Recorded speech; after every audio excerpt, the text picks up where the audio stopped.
नमस्कार आपण मानक पूर्वीज किचन को अनेक अनेक स्वागत जनाऊँगी। आज मु प्रस्तुत करने को जाऊँगी क्षीर गईठा पिठा। से आवश्यक सामग्री गुड़िक है मुझे नहीं गोटे कप अरुआ चाउल गुंड आप आराम से मार्केट रे पाइबे। आउे नहीं मु किछि चीनी किछि क्षीर पाउडर आउे नहीं मु किछि गुजराती ताकू फाड़ कर नहीं आउे नहीं मु गोटे तेजपत्र आउ नहीं 500 ml रो क्षीर।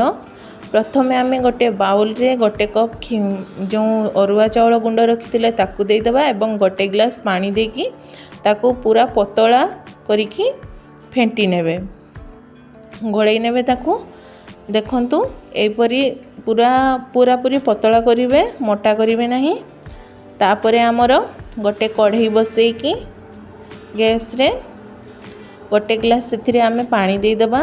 पानी टिको टिके गरम होला परे आमर एबे देदेबा आम जो रखी थिले गलैकी अरुआ चाउलर आणटी देखंतु आपण दौथिबे एवं कंटिन्यूअसली चलाउथिबे एपरी भाबरे चलाउथिबे छाड़िबेनी। देखंतु आमर हेई आसिलानी पूरा एपरी कड़ई रु छाड़ी आसुथुबो सेपरी आपण करिवे। देखंतु एपरी भाबरे पूरा कड़ई रु छाड़ी जिवो जो आमर अरुआ चाउलर आणटी देखंतु पूरा छाड़ी गलानी कड़ई रु। एबे ताकू आमे गोटे जगह रे आमे काढी नबा। एपटे मु आ गोटे कड़ई बसई नीची सेथिरे मु 500 ml रो क्षीर देई देली एवं गोटे ग्लास पानी देई देली ताकू आपण छाड़ी देबे फुटीबा पई। एपटे आमर जो रखी थिले अरुआ चाउलर आणटी को प्लेट रे काढी देइथिली सेथिरे मु टिके आपण तेल हाथ किंबा घी हाथ होइकी ताकू भलो भाबरे जेपरी अटा चकटा हुए सेपरी टिके दळी देबे। तापरे सेथिरु छोट छोट गुली गोल गोल करिकी जेपरी छोट छोट रसगोल्ला टाइप रो आपण गोल गोल करि नेबे।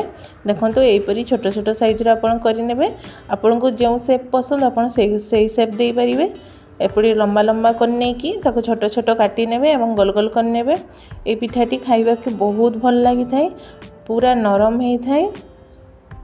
देखंतु एपरि भाबरे ताको भलो भाबरे आपण गोल गोल करिकी सबुतक करि नेबे। मु एठारे सबुतक करनेछि एपरि गोल गोल करिकी देखंतु पूरा परफेक्ट गोल हबा मोर एते गुडी हेई गलानी। देखंतु एबे जो आमर क्षीर फुटी आसीची एबे से क्षीर फुटारू ही किछि 2 ରୁ 3 चम्मच क्षीर नहीं कि आमे मिल्क पाउडर टिकू गळै नबा जद्वारा कि ता जो बिंडाड़िया ही रुहे ताहा रहिबो नाही। देखंतु एपरि भाबरे गोल गोल करिकी आपण भलो भाबरे गळै नेबे।